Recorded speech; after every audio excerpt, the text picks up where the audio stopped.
Hey, what's going on, guys?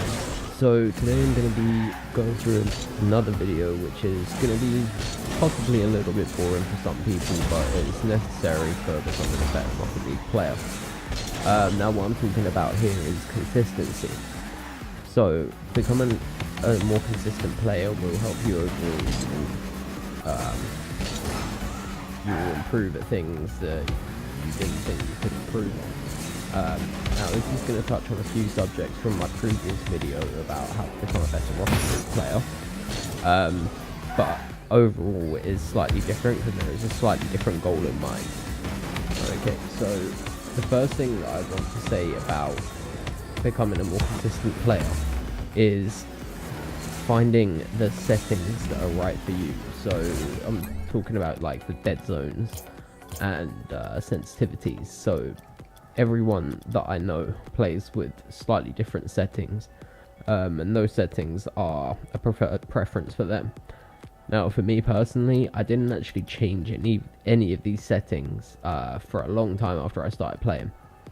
The first thing that I done was I was messing around with the controller dead zone. So the controller dead zone is just generally how far your joystick must move from the center to affect steering and air control.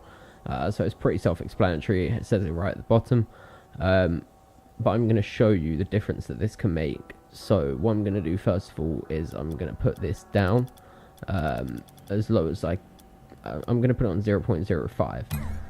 Now the only issue with having this on 0.05 is it's not actually happening now. I must be my old controller. But for me personally, I found that it drags to the side slightly, so it's not going to be as easy to control as having it on a higher setting.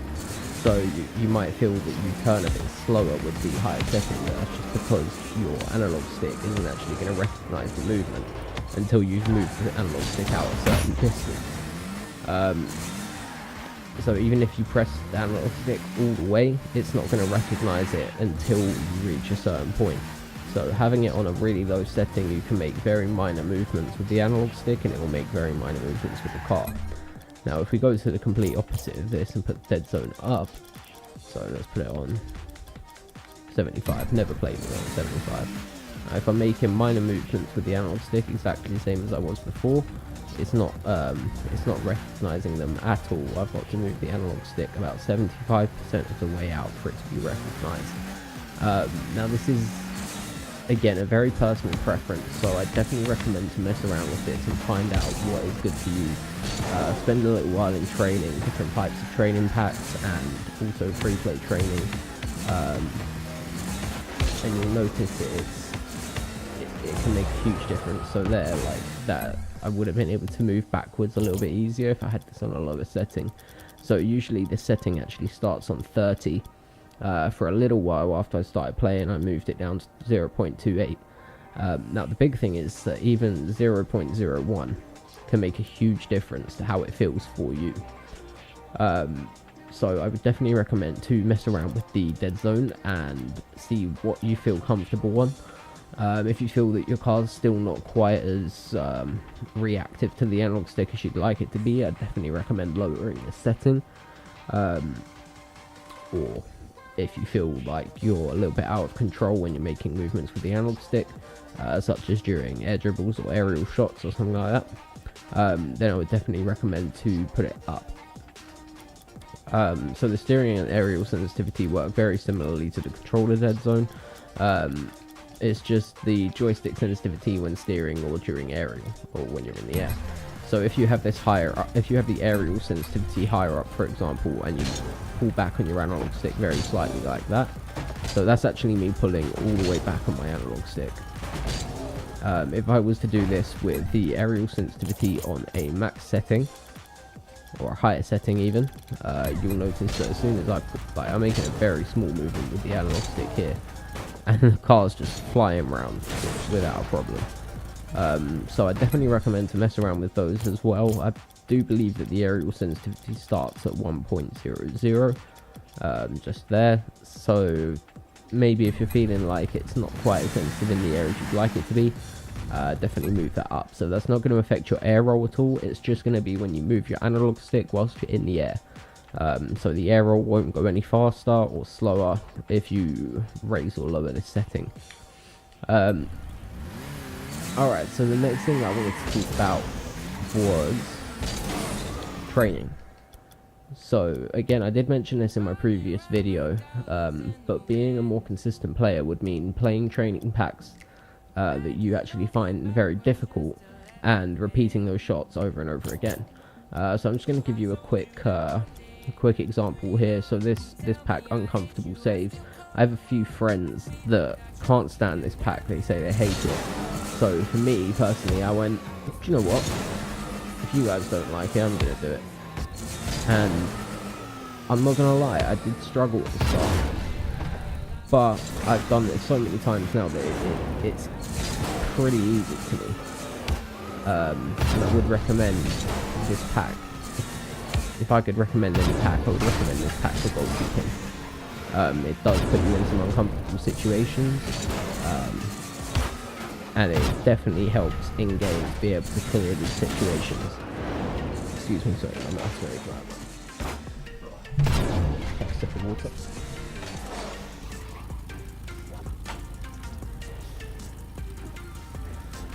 Yeah, so as I was saying, what I would recommend to do in these training packs is not to just complete the shot once, especially if you miss it on the first try.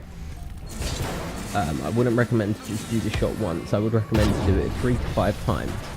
And I'm not talking about hit it twice, miss it once, and then go back for it again for a third try and then move on. I mean, you want 3 consistent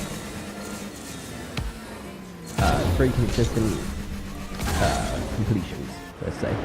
So as long as you can complete the shot 3 times in a row, 3 to 5 times in a row without failing it once, then I'd say that you've become more consistent in that area.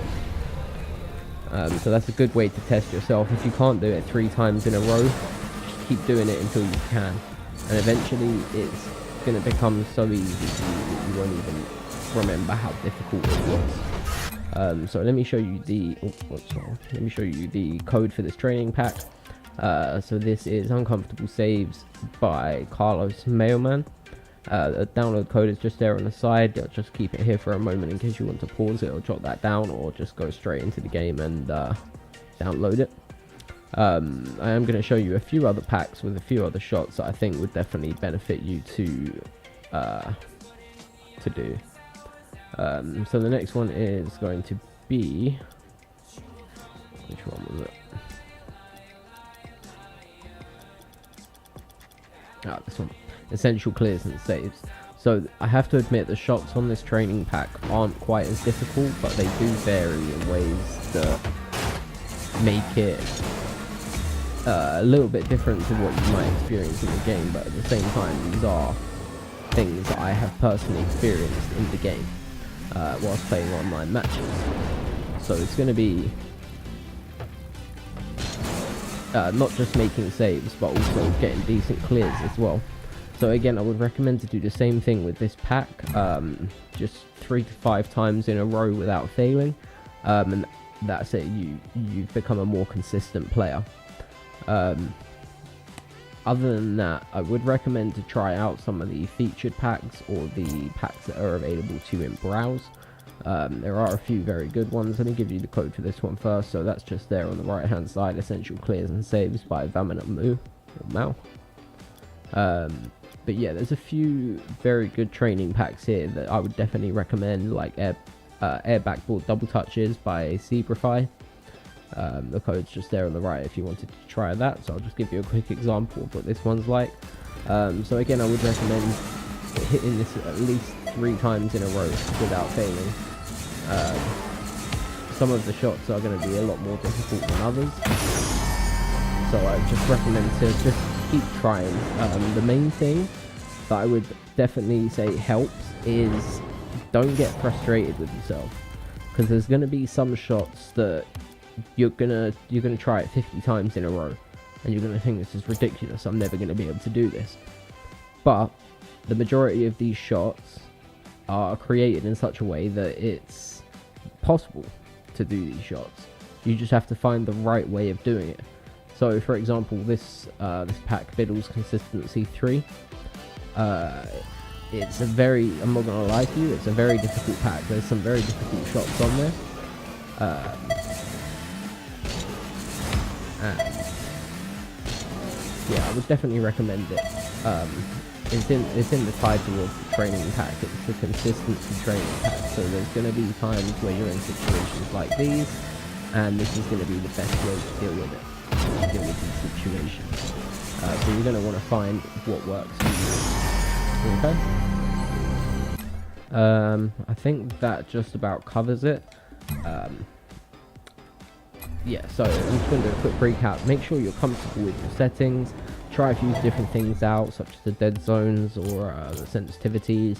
I personally have my dodge dead zone quite far up because it makes it harder to do certain flips by accident. So if you backflip a lot by accident, put this up, but don't put it too high up. So you want to be able to flip when you want to flip and not double jump instead of flipping. So find that sort of medium ground, whatever's going to help you feel more comfortable. Okay. Other than that, as I say, it's just about consistency training. So don't get frustrated with yourself. Just keep trying, and eventually you will succeed. Okay. I'm just going to finish this shot off really quickly, and then we can. I will give you the code after I complete the shot. Again, this is what I mean. It's not an easy shot by any means. None of these shots are particularly easy, but it's just about finding the right way of doing them and however feels most comfortable for yourself. Alright, so let me give you the code for this training pack really quickly. That is just there, Biddles Consistency 3 by DN Biddles. Download code's just there on the right hand side. So if you do have any questions or anything else you'd like me to cover in a separate video, just leave a comment down below and I will definitely get back to you. Alright guys, thanks for watching. I hope you had a great day.